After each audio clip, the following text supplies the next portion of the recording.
Shalom, bonsoir à toutes et à tous. On est très contents. On se retrouve avec le Chouk Benogros.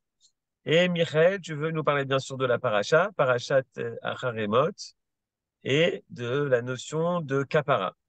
C'est quoi Oui, les chaper, kapara, les chavod? Toda Rabbi Yohan. Tu as un peu changé le titre, mais c'est très bien. J'ai j'ai compris. Non, c'est intéressant de Besséder Gamour, la capara, comment ça marche? Et d'abord, c'est une question importante, cette notion de capara. Et notre paracha en parle. En fait, c'est une paracha relativement courte. Souvent, elle est reliée à la paracha suivante, parachat Kedoshim. Cette année, non. Mais quand on parle de parachat Acharemot, on parle de deux choses. Un sujet, c'est Yom Kippour, la capara de Yom Kippour. Et donc, c'était le début de la paracha, on le lit à Yom Kippour. Effectivement, on nous parle du service du grand prêtre au temple, au Mishkan, et de la manière dont il élabore pour amener capara au peuple juif, comme on va tout de suite le voir dans les versets. Ça, c'est le premier sujet. La deuxième partie de la paracha parle des interdictions de Gilou Arayot, des incestes, et des choses qui sont interdites, relations dans le cadre familial et autres, mais essentiellement dans des rapports sexuels dans le cadre de la famille, interdiction grave. Il n'y a pas véritablement de rapport très proche entre les deux, mais quand même, on va le voir que cette idée de Gilouy Arayot amène à cette inyan de Kapara. Tout de suite, on va voir pourquoi et jusqu'où cela ça va nous amener. Et, et pour cela, on va faire tout de suite monter donc le texte en question. Où c'est ça? Voilà. Comme d'habitude, on va l'agrandir. Ça, et comme d'habitude, le système nous amène à la fin de la page au lieu de nous amener au début. Voilà. Je ne sais pas si c'est comme ça donc on écrit Acharemot en français, mais ni le mot capara. Mais en tout cas, comment ça marche, on va voir, si on aura le temps, cette manière d'amener capara. Et parce que tout de suite, on va voir. On va commencer par la manière de la paracha. Et je ne sais pas pourquoi. Est-ce que vous voyez Très Oui, on le bien, voit bien. très c'est- bien. voilà, c'est mieux comme ça. Oui. Voilà, maintenant je vois le début et de la fin de la phrase. Et voilà, le chapitre 16 de la paracha, j'ai relevé trois versets et que nous connaissons d'ailleurs surtout. Vesamach Aaron et shtei yadav al rosh hasaïr. En français, ça veut dire Aaron appuiera ses deux mains sur la tête du bouc vivant. Vous voyez l'image, le grand prêtre, un bouc, et le grand prêtre met ses deux mains sur la tête du bouc, ve'idvada là, parce qu'il y a un bouc vivant, l'autre on en a fait un korban, tout de suite on va en reparler. Idvada alav, confessera dans cette posture-là, et kol avonot bnei Israël, et kol pisheem le chol chatatam. Le mot kol ici est évident, toutes les iniquités, toutes les offenses, tous les péchés. Le grand prêtre a fait un aveu, une confession, comme on dit en français. Il ne connaît pas toutes les avérotes, toutes les fautes qu'ont fait les Bnei Israël, mais d'une manière symbolique, il représente l'ensemble du peuple.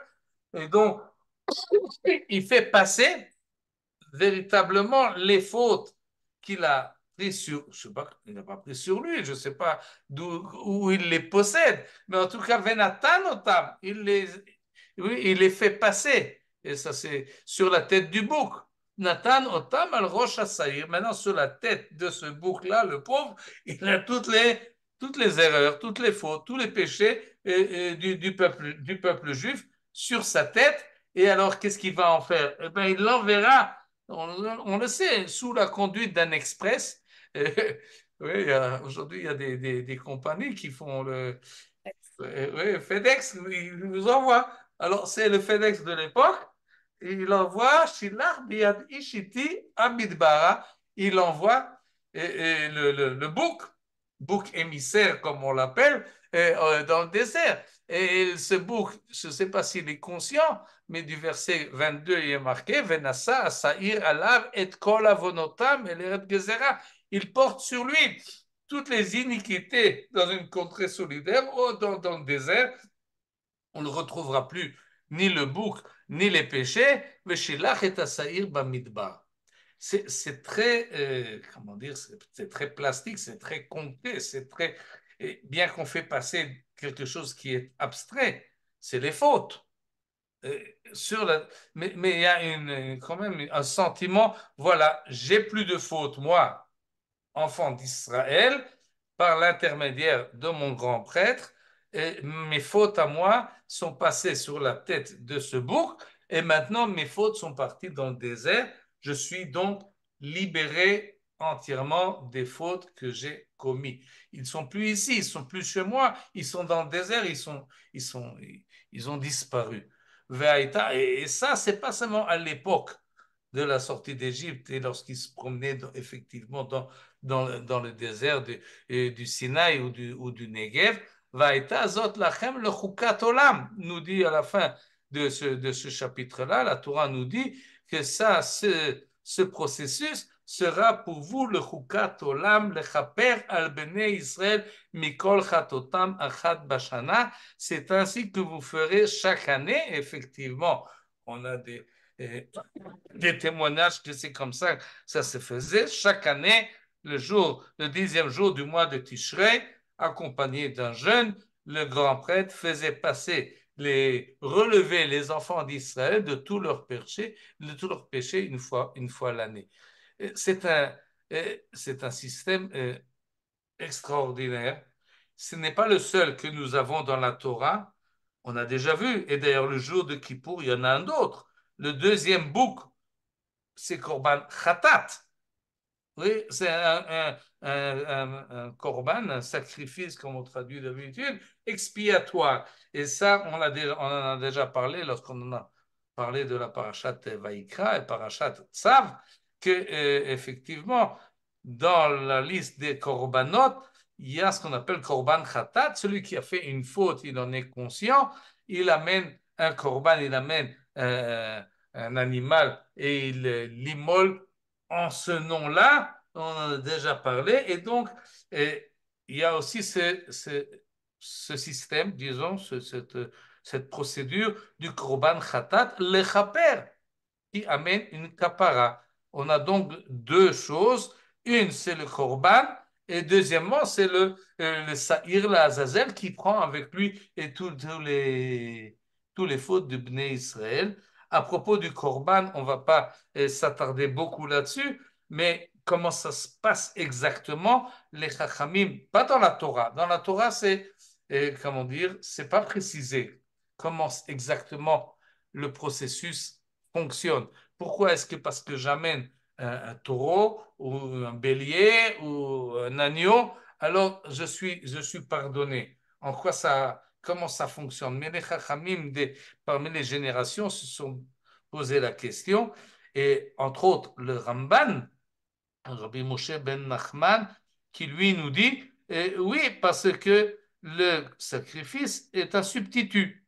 Celui qui amène ce sacrifice, il doit se dire, c'est moi qui aurais dû être immolé là sur l'autel, c'est mon sang qui aurait dû être versé, c'est ma chair qui aurait dû être brûlée, et Dieu merci, j'ai un substitut qui me remplace, mais parce que j'ai fauté, et il a un sentiment fort d'être responsable de ses fautes,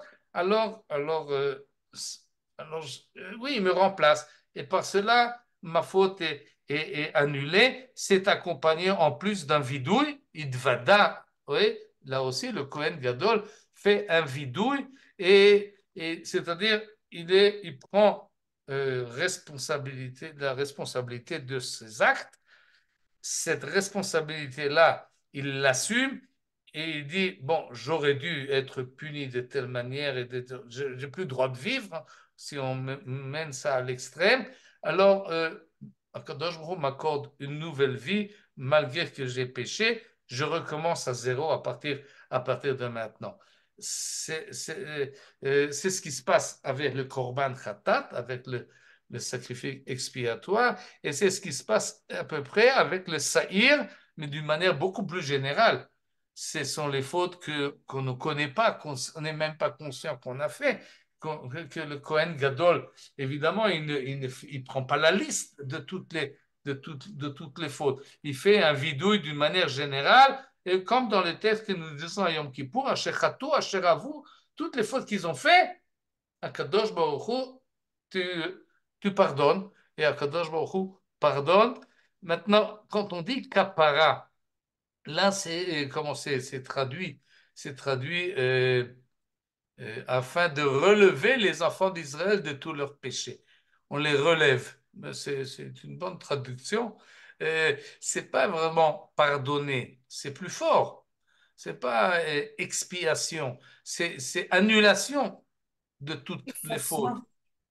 On recommence à zéro. C'est comme si c'était nul et non avenu, comme on dit. Ça n'existe plus. Les fautes n'existent plus, ne sont plus là. Et il faut les. Et voilà. Ils sont effacés. Et, et c'est très bien comme ça. Et, et, et on continue avec Sefer HaRokeach. Et pourquoi j'ai ramené ici le Sefer HaRokeach? Pour plusieurs raisons. La première, c'est qu'il nous parle ici de la kapara. Tout de suite, on va parler de l'auteur. Il nous parle dans ce texte-là d'une kapara et dans un contexte très précis, Ben Adam la Chavero. Ametzaer et Chavero. Celui qui fait une faute envers autrui. Là, le système est beaucoup plus simple. Pourquoi il est plus simple? Parce que le dommage, il est concret. On sait de quoi il s'agit et je sais comment rafistoler la chose ou réparer la chose. Je lui ai pris de l'argent, je lui rends son argent. Je lui ai cassé la fenêtre, je lui répare la fenêtre. Je l'ai humilié, je lui rends son honneur, je lui demande pardon, etc. C'est-à-dire, il y a quelque chose là qui nous permet de, pardon, de faire une correction, une réparation concrète de la faute quand c'est Ben Adam la Chavero. Et c'est ce qui est marqué dans ce texte-là, qui lui aussi est connu. Et quelques mots sur le livre et sur l'auteur. Le Rabbi Elazar Mivormaïza, et le Rav Elazar de Worms. Il s'agit il est décédé en 1200 quelque chose, donc au début première partie du XIIIe siècle. C'est l'époque des ballets à Tosafot, un peu après Rabbeinu Tam, les descendants, disons, de Rachi, oui, les petits-fils et arrière-petits-fils de Rachi, c'est à peu près l'époque où il était à Worms, il était aussi à Mayence. D'ailleurs, il est passé de l'un à l'autre. Il raconte son histoire. Il a été attaqué chez lui à la maison par des brigands, des voyous, qui ont tué sa femme et ses deux filles. Et devant ses yeux, il fait une kina, il raconte son histoire, et alors il est passé d'un endroit à l'autre, il était très démoralisé.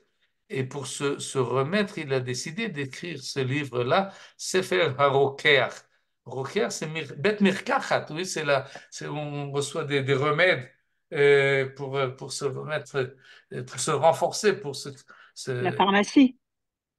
oui, la pharmacie. Oui, mais pas une pharmacie physique, mais plutôt morale et psychologique. Et donc, il s'assoit pour écrire un livre, pour donner son enseignement, parce qu'il n'a pas de force à le transmettre verbalement, alors il va le transmettre par écrit. Et c'était un rave important en Niglé et en Istar, c'est-à-dire dans la Halacha et dans la Kabbalah. Il a appris la Kabbalah des Chassidim Ashkenazim, qu'on nous appelle du Moyen Âge, un personnage important dans la tradition et ilchatique et kabbalite. Et entre autres, il parle de la Teshuvah. Et entre autres, il nous dit ce passage-là, celui qui a causé dommage donc à son ami, que ce soit par de l'argent ou en lui disant des mauvaises choses ou en l'ayant frappé. Et alors, elle le capara. Imlo yeratse et chavero veimchol lo. C'est-à-dire, il ne s'agit pas seulement de corriger, de réparer le dommage physique ou pécunier. Non, il s'agit également, il faut demander à la personne à qui on a porté atteinte qu'il nous pardonne, il faut l'apaiser et il faut lui demander, il faut se réconcilier et pour cela il amène des gemarotes pour prouver sa thèse qui est connue et qu'on connaît, mais qui est essentiellement basée sur un verset de notre paracha. Justement, Mikol Chatotechem Lifne Hashem Titaru. C'est justement le verset-là qui Bayom Azeh Yechaper Alechem Mikol Chatotechem Lifne Hashem Titaru. Et c'est-à-dire de tous vos fautes devant Dieu, vous serez purifiés par le processus qu'on a parlé du Sa'ir, la Azazel. On se libère entièrement des fautes. Mais les Chachamim, entre autres, Rabbi Elazar ben Azaria, celui que nous avons rencontré le soir du Seder dans un autre contexte, nous enseigne Mikol Chatotechem Lifne Hashem. C'est comme ça qu'il explique le verset. De toutes les fautes que nous avons fait devant Akadosh Baruch Hu, on est, euh, on est libéré, on est relevé par le Sa'ir l'Azazel, par le bouc émissaire. Mais il faut préciser, Mikol Chatotechem, ça c'est les fautes que nous avons fait devant l'Éternel, mais Averot Ben Adam la Makom, Ben Adam la Chavero, En Yom HaKippurim Mechaper Ad Sheyeratze et Chavero. Et ça, c'est beaucoup plus simple, je vous dis, de demander pardon et d'éliminer les fautes qu'on a fait par rapport à autrui, parce qu'on le connaît, on peut aller chez lui, on peut lui demander, on peut mettre le doigt sur le dommage qu'on a créé et on peut le réparer. Évidemment, ça demande un effort d'argent, de bonne volonté, de parole des fois, et des fois, il faut s'investir même un peu plus. Mais par rapport à Kadosh Baruch Hu,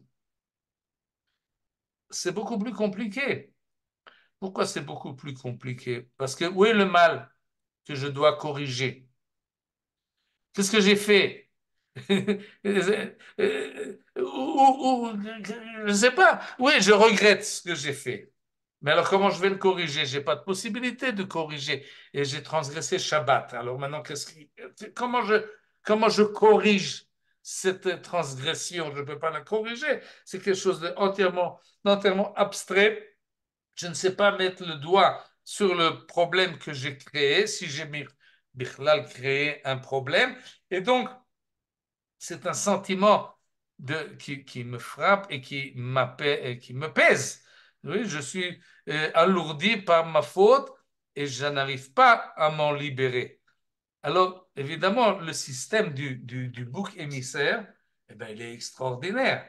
Il dit à la personne, et justement, à cause des Averot, Ben Adam, la Makom, parce que tu n'as pas de possibilité et de l'assurance qu'effectivement, ta faute n'existe plus, elle ne te pèse plus sur les épaules et sur ta tête, et tu n'es plus attristé par là. Non, le bouc émissaire l'a pris. Hop. Mais pour ça, il faut avoir un esprit, comment dire, je sais pas, on dit aujourd'hui primitif, mais j'aime pas le mot, c'est pas adéquat, c'est un peu péjoratif aussi. Mais c'est un esprit qui peut considérer que ma faute à moi peut passer sur la tête du bouc émissaire et il s'en va et il se volatise dans le désert. Peut-être dans les temps anciens, ça marchait de cette manière-là. Et d'ailleurs, la Gemara nous raconte comment les gens autour du bouc attisaient ce bouc, lui tiraient les poils pour qu'il aille plus vite et pour le pousser et qu'il aille et qu'on soit également averti qu'effectivement on l'a jeté. Il est arrivé au désert et il a été jeté, il n'existe plus. On ramenait, il y avait même un miracle, comme ça nous dit la Gemara, que le fil rouge devenait tout d'un coup blanc et waouh! Alors, tout le monde faisait. Ils étaient anxieux. Ils regardaient le fil sans arrêt, comme ça nous dit la Gemara, pour être sûr. Oui, oui, oui. Mais une fois que le temple a été détruit, il n'y a plus de bouc émissaire. Comment est-ce que je sais à la fin de Yom Kippour que ma faute a été annulée? Comment je peux être sûr de cela? Et là, il y a un problème pas seulement psychologique, mais même d'assurance. Et la Torah, dans cette histoire-là du bouc émissaire, c'est sans doute ce qu'elle veut nous enseigner. Tu dois trouver le moyen de pouvoir recommencer. Que la faute que tu as faite ne te pèse pas et ne te mobilise pas et t'handicape pas et tu dois continuer le service divin, la Vodat Hashem, tu ne dois pas te ressentir entièrement rejeté et annulé. Et cela, c'est en fait ce que nous dit le bouc émissaire. Et dans toutes les générations qui vont suivre après la destruction du temple, on va se dire comment est-ce qu'on fait, comment est-ce qu'on nous annonce la chose. Et voilà une réponse de la Gemara. Echida mi bal teshuva. Mais regarde, שבא לידו דבר עבירה פעם ראשונה ושנייה ופירש. Si une personne a fait une avéra une fois, deux fois, il a déjà fait cette avéra-là. Il l'a refait même peut-être une deuxième fois. Peut-être même, on dit une fois, deux fois, mais peut-être qu'il y en a plus. Mais Piresh, à un certain moment, il ne la fait plus cette avéra. Hop, la même faute, tu aurais pu la faire, tu ne l'as pas fait. Bravo, applaudissements du public. Et il se sent maintenant, voilà, j'ai surmonté mon, mon propre défaut, ma propre descente. Et je me suis corrigé. Je suis plus le même que j'étais avant. J'ai même la preuve. Oui, pourquoi? Parce que voilà, j'aurais pu faire la faute, je ne l'ai pas fait. Donc je suis différent, donc je suis quelqu'un d'autre. La Gemara nous dit, en tout cas Rav Yehuda précise, oui, mais ça c'est à condition qu'effectivement il a eu l'occasion de faire cette affaire. Mais s'il n'a plus eu l'occasion de la faire, il a changé de, je ne sais pas, il a déménagé et dans son quartier il n'y a plus de charcuterie qui n'est pas cachère. Ça lui demande de faire des kilomètres pour aller en chercher. Ben, évidemment, il n'en mange plus. Ou bien il a des problèmes d'estomac et il ne peut plus en manger. Ah ben, alors, ça ne veut rien dire. C'est pour ça que nous dit Rav Yehuda, Bo'ota Isha, Bo'oto Perek, Bo'oto Makom. C'est la même femme. C'est le même. Et tout de suite, on va voir le Rambam parce que le Rambam insiste justement, reprend cette phrase-là. Mais d'une manière générale, d'abord, oui, il est dans une situation semblable de tous les points de vue, mais il ne fait pas la Avera. Nous dit le Rambam, ça c'est ce qu'on appelle Teshuvah Gemura, complète. Celui qui il a l'occasion de faire la même avéra qu'il a transgressé. Il a la capacité de le faire, il a toutes ses facultés de faire la même erreur, la même faute, ou piresh, il n'a pas fait. Pourquoi? Mais à cause de son repentir son sentiment de correction. L'homme ira, l'homme kishalon koach. Il n'a pas peur d'une punition et c'est pas parce qu'il a plus de force, il a vieilli. Alors les femmes, ça lui dit plus rien. Alors évidemment, qu'est-ce que vous voulez?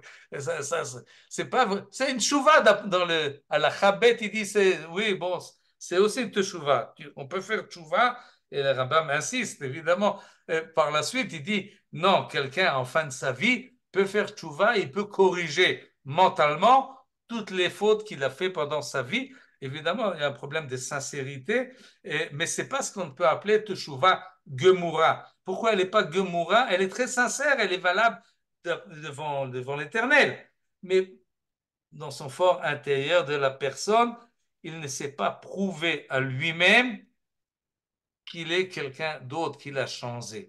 Et dans cette, comme exemple, et la Gemara, Et le Rambam ne parle pas de Chilul Shabbat ou de manger de la saucisse pas cachère, mais il parle justement de la deuxième partie de la paracha, des relations interdites avec l'autre sexe. Et pourquoi? Parce que je, je, je, je pense, parce que ce genre de avérote-là, finalement, la Avera, elle n'est pas concrète en rien du tout. C'est-à-dire, c'est passé, c'est fini. Et alors, où est le changement? Où est l'erreur? Où est le problème? Évidemment, s'il y a un bâtard, etc., alors il y a un problème. Mais c'est pas ça qu'il s'agit. Quelqu'un qui a couché avec une femme qu'il n'aurait pas dû, bon, ben il ne sait pas comment corriger la faute, à moins que, ce que nous dit la Gemara et ce que reprend le Rambam, après un certain moment, Nitiachedima, il la rencontre encore une fois, il est à nouveau seul avec elle, et son amour pour elle est resté intact, ou Bekoar Goufo et sa force physique est également en place, ou Babedina Shavarba, il est dans le même contexte culturel, ou Piresh. Et à ce moment-là, il ne fait pas la Avera, alors il peut se dire, je suis Baal Teshuvah Gemura, j'ai fait la preuve de ma propre correction. C'est comme si que le Rambam nous disait, celui qui fait une Avera Ben Adam Lamakom par rapport à Kadosh Baruch Hu, où est le mal dans toi? Ta personnalité a été atteinte. Donc c'est ta personnalité que tu dois corriger. Et tu dois la corriger avec la même force et avec la même situation dans laquelle tu as fauté. Et donc, tu t'es corrigé, le mal n'existe plus. On n'a pas besoin du bouc émissaire. Si tu as en toi-même effacé ce qu'on appelle la teshuva, le Rambam, il a 10 chapitres sur la teshuva. C'est un processus très pas toujours long, mais très subtil et très complexe. Beaucoup de livres ont été écrits là-dessus, mais c'est une idée très centrale dans le judaïsme et très optimiste qui permet à l'homme de se corriger. Et ça, c'était une manière. Il y en a d'autres. Et d'entre autres, de Baal HaRokeach. Euh, on a vu il y a un instant, je vous ai dit que c'était un Mekoubal. Et dans son livre-là, il fait une liste d'autres possibilités. Entre autres, il parle de ce qu'on appelle Tchouvat HaMishkal. Je ne sais pas si vous avez entendu parler de ce terme-là, de Tchouvat HaMishkal. Mishkal, c'est la balance. En fait, il s'agit de quoi? Il nous dit la chose suivante, un peu comme le Rambam, mais différemment. Il nous dit la chose suivante. Le problème du mal, c'est que on en a profité. Le profit, l'intérêt, le plaisir. Là est le mal, dans le plaisir, dans l'intérêt. Tout ce que tu as gagné physiquement ou mentalement de la faute commise, tu dois maintenant le rendre. Si tu as manger quelque chose qui tu as pris plaisir à manger quelque chose que tu n'aurais pas dû, et bien maintenant tu dois subir, euh, euh, comment dire, un supplice, une punition, un mal corporel, euh, oui, un dérangement. Fais-toi mal au Dieu par rapport au plaisir que tu as eu, comme on dit le contraire du plaisir, le déplaisir, non, le supplice, le- le- non, il y a un mot. Le Je- kef. pardon? Le kef. Non, le kef, c'est le plaisir.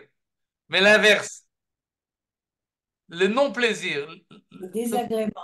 quand on supporte quelque chose, quand on a mal, euh, C'est une euh, souffrance, quoi. la souffrance, voilà, très bien, merci. La souffrance. Alors, par rapport au plaisir, tu dois maintenant souffrir. Combien t'as eu pris de plaisir à manger cela? De 1 à 10, disons 8. eh bien, tu dois maintenant souffrir de 1 à 10, 8 par rapport au plaisir, je ne sais pas exactement comment on évalue, mais plus tu as eu plaisir corporel à faire la Avera, de telle manière, tu dois maintenant euh, t'amener sur toi de la souffrance. C'est pour ça, c'est ce qu'on appelle Tchouvat HaMishkal, qui correspond. Tu dois peser. Et donc, le mal se trouve dans le plaisir corporel, une idée que le Rambam, évidemment, n'a pas retenu, n'a pas accepté dans l'ambiance du Moyen Âge en Europe chrétienne. Oui, ça existait et c'est pour ça que les gens prenaient sur eux des jeûnes et des calices et des Flagellation. et, oui, plusieurs systèmes qui va être d'ailleurs évolué par la suite dans d'autres livres. Vous pouvez voir, tu dois t'asseoir au milieu d'une ruche d'abeilles, par exemple, te faire piquer par les abeilles, ou bien te rouler dans la neige, ou te faire tremper dans l'eau glacée, et des choses. euh, et alors, tu sors de cela. Maintenant, j'imagine psychologiquement, quelqu'un qui fait cela, effectivement, une fois qu'il a surmonté ses souffrances, il dit, ça y est, j'ai réparé. Je suis un autre. Le supplice est ce qu'on appelle, pardon, encore une fois, mais il y a un mot, encore une fois, d'être... non, j'ai oublié. Ceux qui... Souffrance. Non, non, mais il y a un mot plus intellectuel comme ça, de ceux qui se font qui se font Flagellation. souffrir, qui pensent que Ouais. la souffrance personnelle, autosouffrance, il y a un mot pour dire cela, je sais, euh, non, Faut être maso, hein. Masochisme, masochisme. Non, oui, non, C'est ce que je viens de dire. masochisme, c'est très C'est péjoratif. pas, ouais. Et, non, je sais pas. Bon, je retrouverai C'est pas peut-être. grave. C'est pas grave, vous comprenez l'idée. Et ça c'est une des manières de faire, d'arriver, de remplacer, si vous voulez, le bouc émissaire dans la propre personne de sa considération personnelle. Maintenant, on va raconter une histoire. Et parce que dans cette histoire-là, d'ailleurs, quand je l'ai relue, je me suis dit peut-être que je vous ai déjà raconté cette histoire, mais peu importe, on peut la reprendre. Et une histoire rapportée par le Rav Yosef Chaim de Bagdad, et dans son commentaire, qui était un grand possèque, un des plus grands des poskim sfaradim du 19e siècle, début du 20e, que depuis tout le monde le cite et se base sur lui. C'était aussi un grand Mekoubal. Tous les Mekoubalim de Yerushalayim descendent en fait de son école. Il était irakien de Bagdad. Et en plus, il a donné une interprétation des gens du Talmud. Et donc, ce que nous avons lu là il y a un instant, sur euh, celui qui fait une avéra, il doit faire teshuva en ayant l'occasion de prouver à soi-même qu'il se retient, parce qu'il a encore une fois l'occasion de fauter. À cette occasion-là, il nous raconte une histoire. Ertov kan maaseh nifla lekayem divrei chachamenu. Je vais vous raconter une histoire extraordinaire. Et vraiment, c'est une histoire extraordinaire qui est assez longue. C'est pour ça que j'ai mis des points de suspension. Mais sinon, pour rattraper ce qui manque. Alors, voilà l'histoire. Il s'agit d'un Bachor Yeshiva, Shagdan Batorah, qui fait beaucoup d'efforts pour étudier la Torah. Il est Yerei Shamayim, il craint le ciel, il est très dévoué à son étude et au service divin. Il étudie dans une yeshiva devant un grand rave, Gadol Bechokma ou Bemaasim, un rave très important en beaucoup de sagesse et dans bonnes actions.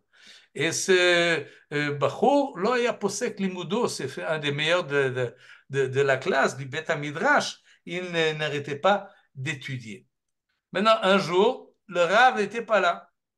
Le Rav n'est pas venu au Beth Midrash. Alors, il n'y avait pas de cours.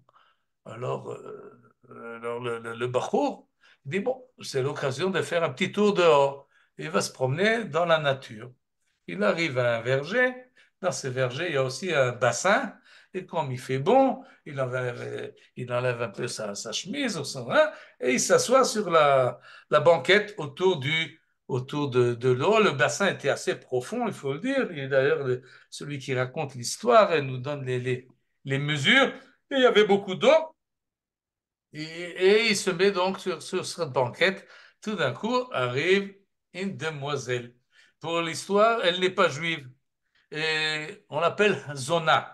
Mais je ne suis pas sûr que c'est effectivement sa profession, parce que d'après la suite de l'histoire ne le prouve pas. Mais en tout le cas, elle était très intéressée par ce bel homme qu'elle tout d'un coup, elle rencontre dans la nature, il n'y a personne tout autour, l'ambiance est très romantique, et elle commence à lui parler, elle lui fait moutsi moutsi, etc., etc., et le pauvre, il tombe dans le panneau, et il s'embrasse, et il couche avec elle, et לאחר שעשה מעשה, תכף ומיד נתחרט חרטה גדולה. Il se retrouve et il dit, ouais, ouais, ouais, qu'est-ce que j'ai fait? C'est terrible. Il est pris du grand remords et il se lève behala et il court à la maison. Il mange rien et il est toute la journée, toute la nuit, boché, il pleure, mitabel. Il est al-Maaseh ça, il est très perturbé, sincèrement, il est entièrement troublé. Et il se dit, tikkun. Qu'est-ce que je fais? Tikkun. Comment est-ce que je répare la faute que j'ai faite? Qu'est-ce que je fais maintenant? Comment je peux réparer le mal que j'ai fait? Comme il était Talmid Chacham, il ouvre les livres. Ou patar sifrei HaKodesh, shemedabrim betikun avonot. Et là, on a un nouveau système qui a été développé surtout chez les Mekoubalim, ce qu'on appelle Tikkun Avonot. C'est tout un programme, c'est tout un protocole qui ont dit, voilà ce que tu fais lorsque tu as fait tel avéra, voilà ce que tu dois faire. Et c'est très précis. Il y a des nombres de jours de ta'aniyot qu'il faut faire ta'aniyot des jeunes, ve'od sigoufim, et c'est ah, voilà, l'ascétisme. C'est l'ascétisme que j'ai cherché tout à l'heure. Tu dois te faire des sigoufim, des souffrances. Tu dois mettre un sac, des vêtements qui te piquent. Tu dois même, je sais pas, tu manges pas, tu te mortifies véritablement le corps. Et il y a des tikkunei averot, il y a des livres entiers qui précisent exactement si tu as fait Beshogeg, si tu as fait Bemezid, si tu as fait Chilul Shabbat, si tu as fait Ba al Bat El Necha, comme c'est la Avera qu'a fait ce Bacho Yeshiva, il y a un protocole très précis. Quels sont les chapitres que tu dois lire, combien de fois tu dois dire Teilim, combien de jours tu dois jeûner, combien de mortification tu dois te faire et de quel genre et de quelle sorte. Et chaque système kabbalite propose d'autres, mais c'est très courant et c'est encore courant aujourd'hui. Mais d'après l'histoire, notre Bachou Yeshiva a regardé dans les livres et il n'était pas content de ce qu'il a vu. Lo nishtachecha da'ato bechol ofani usdarim shel tikkun shematza basfarim. Maintenant, il faut un peu expliquer le processus parce que c'est un système qui se base sur la Kabbalah et qui nous dit que quelqu'un qui fait quelque chose qu'il ne doit pas faire, le mal existe. Où il existe? Eh bien, dans l'ambiance spirituelle qui nous entoure et qui organise le monde entier. Et tu fais une bonne action, il y a un surplus d'énergie positive. Tu fais une mauvaise action, il y a un surplus d'énergie négative. Elle est là. C'est pas quelque chose. Évidemment, c'est abstrait. mais c'est ontologique, c'est-à-dire elle a une présence dans l'économie générale du bien et du mal dans le monde. Chaque action que nous faisons, si elle est bien, elle ajoute du côté du bien. Si elle est mal, elle ajoute du côté du mal. Et elle, non seulement elle ajoute du côté du mal, mais elle renforce le mal. Et plus il y a de mal, plus il y aura du mal. Plus il y a du bien, plus il y aura du bien. Et il y a un conflit perpétuel entre le bien et le mal. Et donc, je dois, par rapport au mal que j'ai fait, je dois faire tikkun. Je dois corriger. C'est pas ma propre personne, ma psychologie à moi que je dois corriger. C'est un mal cosmique que je dois corriger. Et donc, les chachamim qui ont fait ces protocoles-là des tikkuné avonot ont cherché le fondement de chaque avéra et d'une manière symbolique ou autre, nous dit voilà, ce chapitre-là correspond à cette avéra-là. À cause de Gematria, à cause du sens kabbalistique de la avéra, à cause du sens kabbalistique, alors il nous dit tu dois donner tzedaka, mais tu donnes 86 pièces de tzedaka. Pourquoi 86? Parce que ça correspond à cette avéra. Si tu en as fait une autre, tu ne donnes pas 86, tu donnes 84. Ou tu donnes, etc., etc. Tu dis 4 fois ou 20 fois ou 27 fois un verset. Les chiffres ont une importance et ils sont très symboliques. Et donc, et le nombre des jeunes également, c'est pas seulement, comme on l'a vu il y a un instant avec le Bala Roker, Rabbi Elazar de Worms, tu vas ta Mishkal, tu as pris plaisir, alors tu vas jeûner en contrepartie. Non, c'est les jeunes vont sont en fait une manière de corriger le mal cosmique que tu as fait. Et ces protocoles-là, ça arrive. Je vous dis encore aujourd'hui, des gens qui font des avérotes vont voir le chacham et lui demandent donne-moi un tikkun. Elle lui dit voilà, tu fais ça, ça, et ça et ça, et Bezrat Hashem, אתה מכופר. Mais notre chacham là, le Bachou Yeshiva, ça le contente. Et l'onishkecha da'ato, ça ne l'a pas contenté. Finalement, qu'est-ce qu'il a décidé de faire? Eh bien, il a décidé de revenir au même endroit. Il va aller au endroit où il était avec cette zone-là, et il va dire là-bas, Kriyat Shema, et il va se jeter dans l'eau. ישליך עצמו לתוך הבאר העמוק ההוא וימות שם, et il va mourir. Et il était sûr et persuadé que par cela, Yechupar avono veyushlam tikum nafsho. Et effectivement, celui qui est rempli de remords, qu'est-ce que j'ai fait là? Ça peut arriver à une telle intensité qui se dit, il n'y a que la mort qui peut me donner tikkun, me donner raison d'être, si on peut dire. Et donc, il aspire à mourir et à prouver par cela que si je meurs, alors le mal que j'ai fait n'existe plus, puisque moi, je n'existe plus. Et cette idée-là se trouve dans la Gemara, dans pas beaucoup, mais certaines histoires où il y a quelqu'un qui fait tchouva à l'extrême et se laisse mourir plein de remords et plein par le poids de la faute qu'il a fait. Et il était convaincu, ce Bachou Yeshiva, que c'est ça qu'il doit faire. Bezot yuchupar avono sakapara, c'est dans la mort.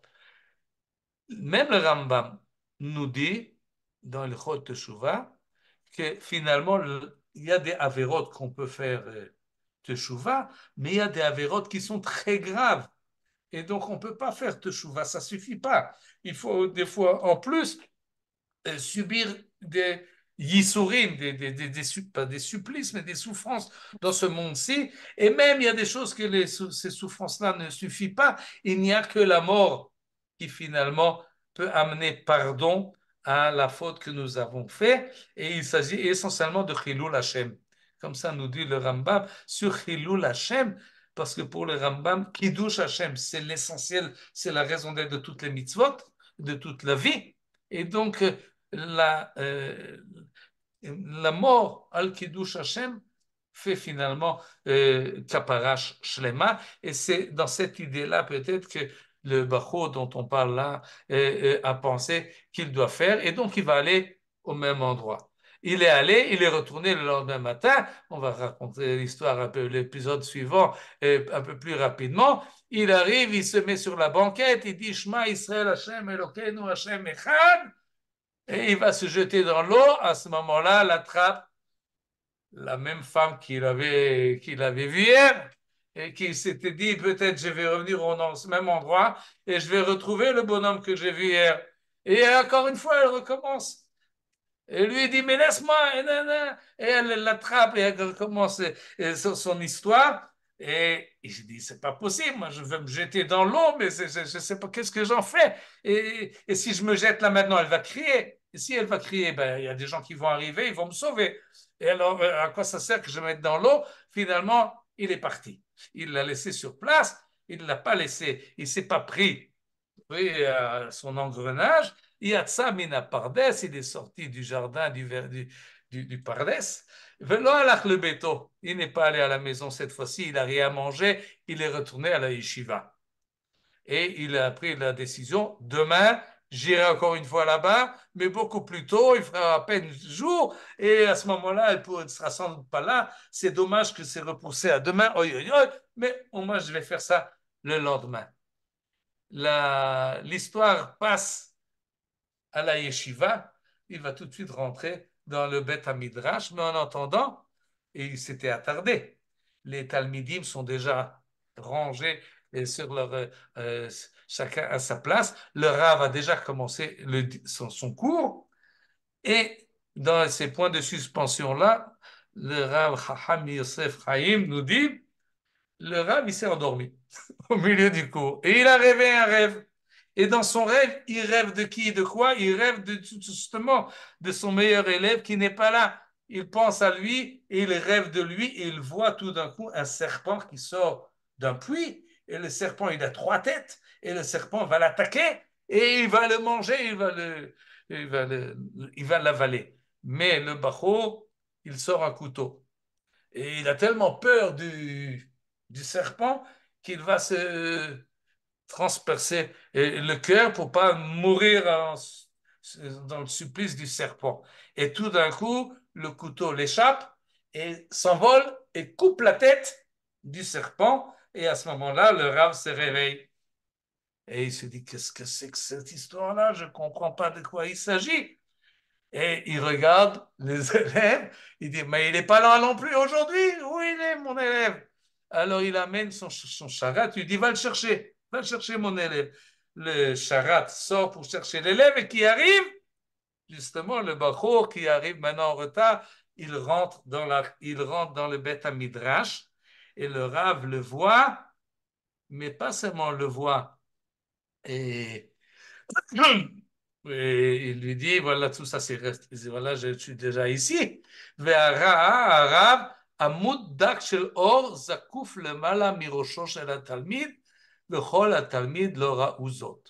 Le Rav regarde son élève, il voit qu'au-dessus de sa tête, il y a une colonne de lumière, un fuseau de lumière qui se tient au-dessus de la tête de son élève. Il n'y a que le Rav qui le voit, les autres élèves ne remarquent rien du tout, mais il le voit et il s'émerveille et il lui dit, où tu étais? Raconte-moi, qu'est-ce que tu as fait? Pourquoi tu es arrivé en retard? Et le Talmide est très gêné, il ne veut pas lui raconter, évidemment. Alors il lui dit, mais j'ai rêvé de toi, j'ai un bon rêve à te dire, mais si tu ne me dis pas où tu étais, je ne te raconte pas le rêve. Alors le Talmide a commencé à pleurer, etc. Mais finalement, il lui a tout raconté. Qu'est-ce que fait le Rav une fois qu'il a entendu cette histoire-là? Maintenant, à mon avis, c'est une histoire extraordinaire parce que je ne connais pas beaucoup de rabbanim que si leurs élèves vont leur raconter ce qu'a fait ce Bacho Yeshiva dans le verger, ils vont réagir comme ce Rav-là dans cette histoire. Vayakom Rav, Vayeshakeu al Rosho. Le Rav se lève, embrasse son élève, lui dit ne pleure plus. L'autre ne ne fais aucun de mal à toi-même comme tu penses le faire. Tu as déjà ta kapara, ta faute n'existe plus et tu es déjà mechoupar entièrement. Nishlam atikun shelcha bayom hazeh. Tu es entièrement réparé, tu es entièrement tzaddik. C'est ce qui m'a été montré et dans le chalom, dans mon rêve. Et le Rav lui-même explique l'idée qu'il y a dans cette histoire-là. Il dit finalement, c'est pas la mort, Adam, comme pensait l'élève. Non, non, non. Akadosh Baruch Hu ne veut pas la mort du fauteur. Ce qui fait le tikkun, la rectification et la réhabilitation de la personne, et pas seulement de la personne, mais du mal cosmique dont on a parlé à un instant, ce n'est pas des actes, ce n'est pas le protocole qui est marqué dans les livres, c'est Hamarshava asher hashavta la'amit atzmecha. C'est la conscience de la personne, c'est la pensée. Par la pensée, on corrige le mal cosmique, pas par des actes. Les actes ont leur valeur uniquement. Et évidemment, c'est une optique mystique et mekoubal, mais ce qui donne la valeur à l'acte, c'est la kavana. C'est l'intention qui accompagne, c'est l'intensité de la conviction. C'est ça qui donne au mitzvot une valeur spirituelle forte et c'est ça qui donne aux averot leur valeur. Et donc, tout passe par la marshava. Qu'est-ce que tu as pensé? Tu as pensé que tu mérites de mourir? Tu as raison. Tu mérites de mourir. Et comme tu en es convaincu, formidable, tu n'as plus de Avera. Tu n'as pas besoin de mourir pour ça. Il suffit la marshava, il suffit de la pensée, bishvil tikkun nafshecha alta leratson lifnei akadosh baruch hu. Et la preuve, c'est justement cette lumière qui s'élève au-dessus de ta tête. Et c'est ce qu'il lui dit exactement. Et la koach ha-marshava shelcha hu hasakin. Ça, c'est peut-être la phrase qui finalement nous dit, c'est pas le bouc émissaire, d'après cette histoire-là, d'après le Rav Yosef Chaim, c'est pas les mortifications que l'on fait à soi-même, c'est pas des chapitres de Tehillim que l'on lit, c'est la conviction intérieure de la personne, Hamarshava Shelcha. À quoi tu penses, à quoi tu es convaincu, à quoi tu crois, ça c'est le couteau qui combat le mal qui se trouve dans le monde. Le mal, on le combat avec une bonne volonté, pas avec... Ça, c'est un marshava ou un sakim. La bonne volonté, la bonne conviction, la bonne émouna. Et c'est ça, finalement, qui change l'économie du mal et du bien dans le monde. Et c'est cela qu'il faut encourager et ajouter. Si le fauteur qui est plein de remords va se tuer, alors qui sait, on n'aura plus de tzadikim. Pour qu'il y ait un tzadik, il faut qu'il y ait la volonté de progresser, la volonté de faire le bien, la pensée d'ajouter le bien. Évidemment, ça doit finalement se traduire en acte.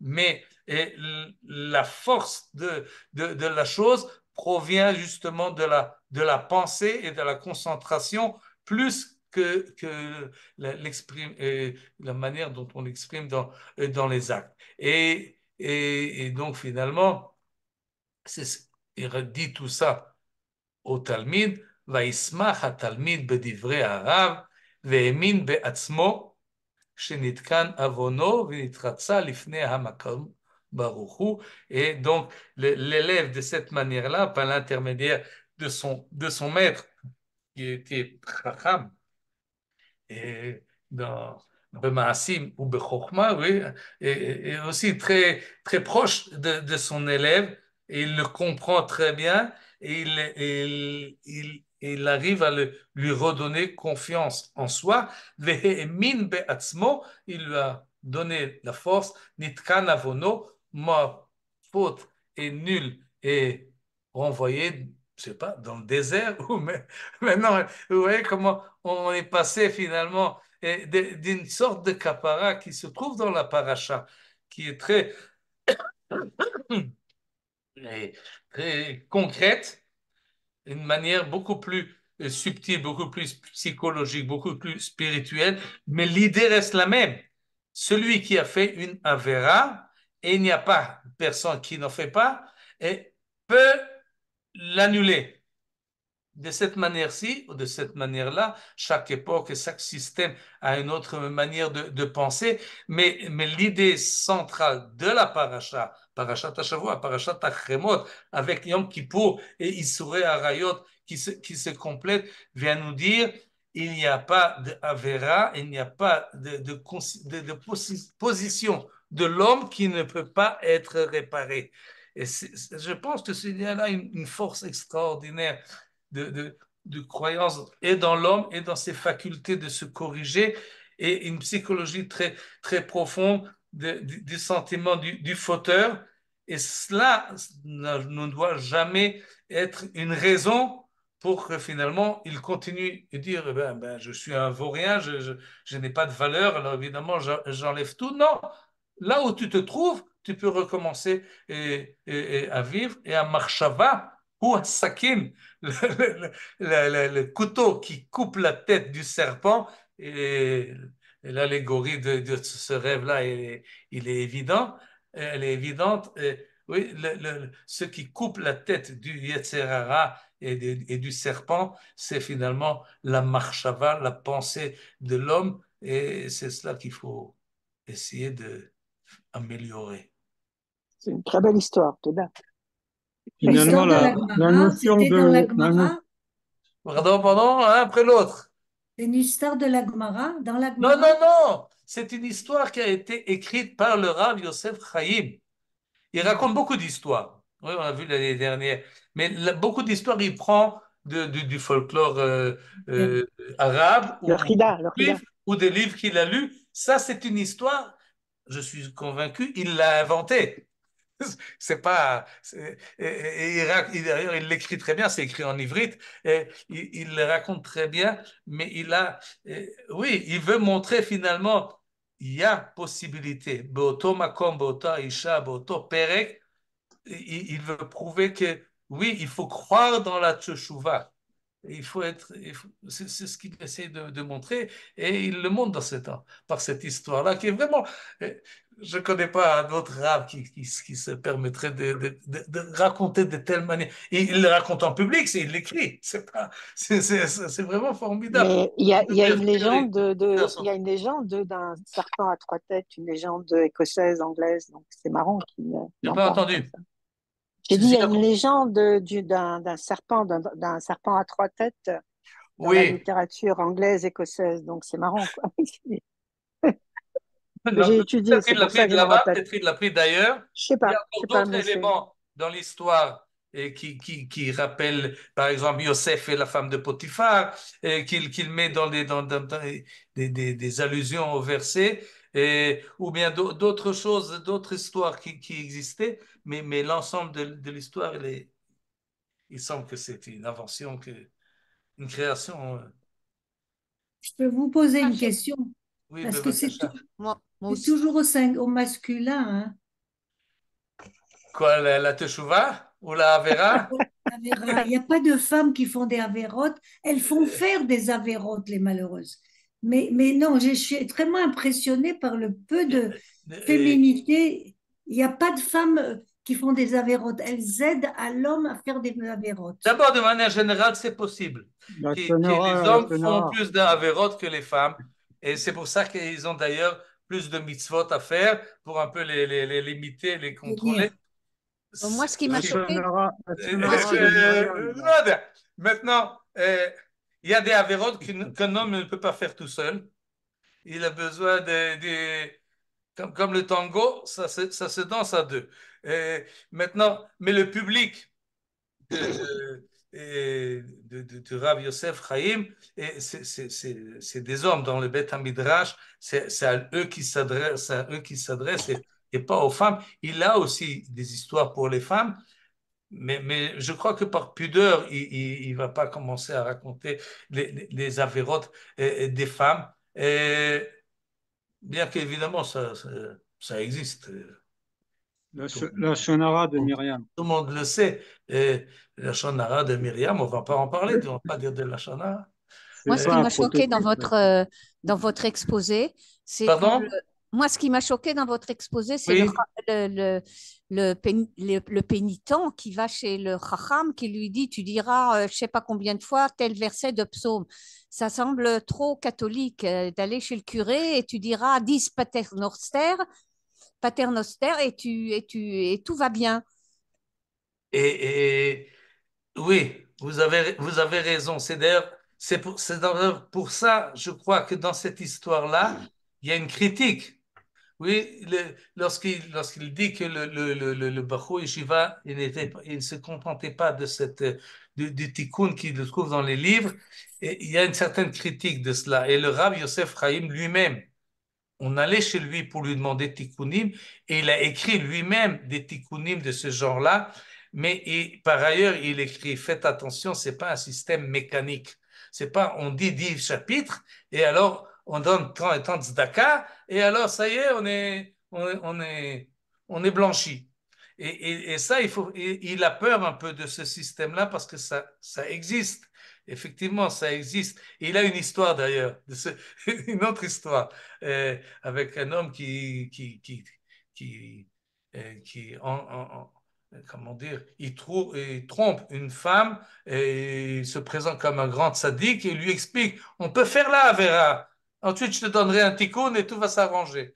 Et le Rav explique la gravité de la chose parce qu'effectivement, disons, dans la population plus basse, oui, on s'imagine, bon, j'ai fait ça, il faut que je blanchisse, alors je donne tzedaka ou je donne ça, tzedaka, etc. On connaît ce sentiment et le Rav Yosef Chaim, il connaît également, il le critique, ce système. Il parle d'ailleurs, par exemple, de Tashlich. Vous connaissez le tachlir, c'est un genre de tikkun qu'on fait à Rosh Hashanah. Oui, on va au bord de l'eau, on jette des miettes, on dit drrr, et on a jeté nos avérotes. Non, nous dit le Rav Yosef Chaim, c'est pas comme ça que ça marche. À savoir, et c'est ce qu'il nous dit dans cette histoire-là, ta marchava, où elle est ta pensée, tes convictions, sincèrement, dans ton fort intérieur et par rapport à Kadosh Baruch Hu, pas par rapport à la société, par rapport à toi-même, par rapport à Dieu qui connaît exactement ta personne et tout ce qui est dans tes entrailles, euh, où tu en es dans ta tête. Et pour lui, c'est ça qui est important finalement. Donc, Mais puisqu'on parle de Acharemot qui est lié à Kippour, je pensais que bon, le schéma c'était bon, tu fais une faute grave, tu la déclares, tu la regrettes, mais tu te retrouves dans la même situation et tu la fais pas. Donc c'est ça le oui, vrai oui, tikkun. Nachon, effectivement. Effectivement, Alors, mais là, dans cette histoire-là, il ajoute pas seulement l'acte que tu as fait pour corriger, mais ta pensée et ta conviction. Oui, c'est ça qui, pour lui, c'est ça qui compte plus même que l'acte en soi. Parce que d'accord. on peut faire des actes avec beaucoup disons, de motivation. Et on connaît très bien ce système oui, des voleurs et des tricheurs et qui se sont enrichis d'une manière un peu floue. Et finalement, ils donnent j'ai lu d'ailleurs dernièrement quelqu'un, un rave, qui a écrit dans un article qu'il a rencontré. Il avait un élève qui a fait tchouva, qui a étudié dans son Beth Midrash, et son père est décédé, alors il allait faire, il a fait Nichum Avelim. Et comme on lui a dit que le père est mort dans un accident de voiture, il lui a demandé comment s'est passé l'accident. Alors le fils lui dit, chez nous, quand on dit qu'il a eu un accident de voiture, il faut mettre ça entre guillemets, parce que mon père, tu ne le connais pas, mais c'était un truand, c'était de la mafia. Il a eu un accident de voiture. Maintenant, où est-ce qu'il faisait Shiva, le fils? dans un Beth Knesset qui porte le nom de son père. Waouh. Et ça, il raconte oui, ça existe. Oui, on connaît ces gens. C'est-à-dire, on connaît. Et je comprends le père pourquoi il voulait donner un Beth Knesset. Ouais. D'une manière Et à l'époque du temple, c'était avec le bouc émissaire. Si c'est pas accompagné de quelque chose de sincère véritablement, alors c'est un processus qu'on utilise pour se blanchir d'une manière fictive. Non, non, non. Non, en tous les cas. Mais je crois qu'il y Une a un question. lien, oui, depuis la Parashat Hashavua et le bouc émissaire et le Kohen Gadol jusqu'à le Rav Yosef Chaim de Bagdad, il y a toujours cet effort-là, sincère, véritable, de vouloir, j'ai fait une faute, j'ai véritablement du remords. Comment est-ce que je fais pour corriger cette faute? Et quand est-ce que je sais que je suis maintenant Au, besséder? au fond, ruminer sa faute, c'est plus difficile que de se jeter dans l'eau. Oui, oui, Ça dure plus longtemps et ça vous bouffe. ça vous bouffe et ça Mais je vous pense que se retient et ça retrouver dans vous la même, empêche de progresser. Et je pense que se retrouver dans la situation à ne pas faire la faute, c'est encore plus important. pardon, je n'ai pas entendu. Suzy? Ne pas Non, reprendre. j'ai dit que, ouais, j'ai dit que, attends, problème avec WhatsApp. Bon. Allô? Oui, oui. N'entends pas. Bon. d'une manière Tu entends? générale, J'ai dit je veux que dire se quelque retrouver dans chose. la même situation et ne pas fauter, c'est ce qu'il y a de plus important. Évidemment, mais évidemment, il vaut mieux ne pas fauter que de fauter et ensuite euh, avoir des remords. Évidemment, mais chaque homme, chaque femme, finalement, faute. On fait des avérotes. Euh, mais la avéra ne doit pas être comme une boule de fer qui nous retient et qui nous rabaisse finalement encore plus bas. C'est quelque chose qui nous permet Nahon. de se remonter et de Se relever. de se relever comme, oui, comme La l'être. Torah, la Torah, d'une manière générale, elle s'intéresse plus aux actes qu'à dire telle personne est bon ou mauvais. Je veux dire, il n'y a pas. C'est l'acte qui compte et on fait pas tel. Bon, alors la notion de tzaddik ou de rachat, elle existe, mais elle est quand même très relative.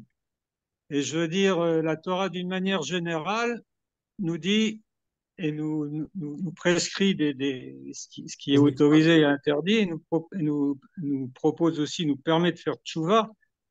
Et donc, c'est là qui compte beaucoup plus que de dire ce que la personne est. Ça appartient peut-être à Dieu, mais enfin, je veux dire, ça nous appartient pas tellement à nous, je pense, il me semble. Dans la Torah chez Birtav, celle que nous lisons dans Parashat Hashavua, on ne nous parle pas de Teshuvah. Et le mot n'existe pas. On ne parle pas de sentiment. On ne parle pas de Emouna. On nous dit qu'est-ce que le Kohen Gadol doit faire. Mais depuis que la Torah a été écrite jusqu'à aujourd'hui, la Torah est orale, c'est que nous la vécons, nous la vivons et ne se contente pas de cela. En passant par la Gemara, le Rambam, le Rokeach, dans toutes les générations, on a un sentiment que c'est pas seulement les actes, il doit y avoir quelque chose de plus profond et de plus intime et de plus vrai, de plus sincère qu'un acte extériorisé. Et même si la Torah en parle peu, elle nous oriente vers cela finalement lorsqu'elle nous parle de kapara, ça nous parle de Sa'ir la Zazel ou Bacharta Bachayim et d'autres termes. Et les Chachamim de la Gemara ont renforcé toutes les idées de Teshuvah. Elle est plus dans la Gemara que dans la Torah. Mais elle existe dans la Torah, on ne peut pas dire qu'elle n'existe pas. Oui, parce que la touche-voix, c'est un retour à Dieu, en fait. Oui. Vous C'est avez une raison c'est de une dire manière de que faire c'est tchouva, si on davantage. peut dire. Pardon, Non. Monsieur Trink, attends, on va pas. Oui, non, juste un point, c'est que vous dites avec raison que c'est plus dans la Gemara que dans la Torah, parce que le, le, la, le, la fête de Kippour n'est pas mentionnée dans Yéréchiel, n'est pas mentionnée dans Néhémia, n'est pas mentionnée dans Eldra.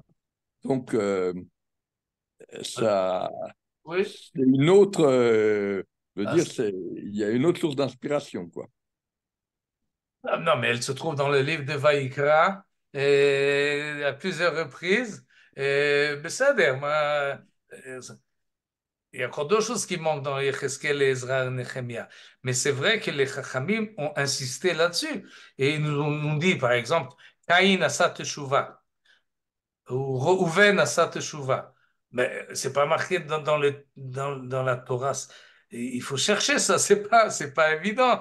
L'histoire ne nous raconte pas les teshuvot et ces exemples-là. Et encore d'autres que les Chachamim ont renforcé cette notion de teshuva. Et après les Chachamim de la Gemara, les penseurs du Moyen Âge, et après eux, les maîtres de la Kabbale, oui, jusqu'à le Rav Kook qui fait de la teshuva et le summum de l'énergie Le retour en juive. l'Eretz Nous Israël. sommes tous en train de faire teshuva, tout le temps. Comme si, oui, oui, c'est ça, toute aspiration spirituelle rentre dans le cadre de la tchouva. On peut dire simplement que le fait de faire des mitzvot, c'est une tchouva perpétuelle. Oui, C'est oui, plus possible. d'accord, Besséder. Ok, Parce alors que, c'est une formation, Besséder. Tout ça, mais donc il faut prendre la Torah chez Birtav avec la tradition, ce que nous disons toujours, avec la Bien sûr. manière dont ça a été, elle a, disons pas évolué, mais interprété et expérimenté par la suite dans toutes les générations. Et on peut suivre pas à pas comment les choses, les idées se transmettent et trouvent leur expression la plus toujours actuelle. Et le combat contre le mal, comme vous le savez, ne s'est pas arrêté. Oui, c'est pour ça que le Baal Toshova est un peu au-dessus du tzaddik, finalement. Oui, oui.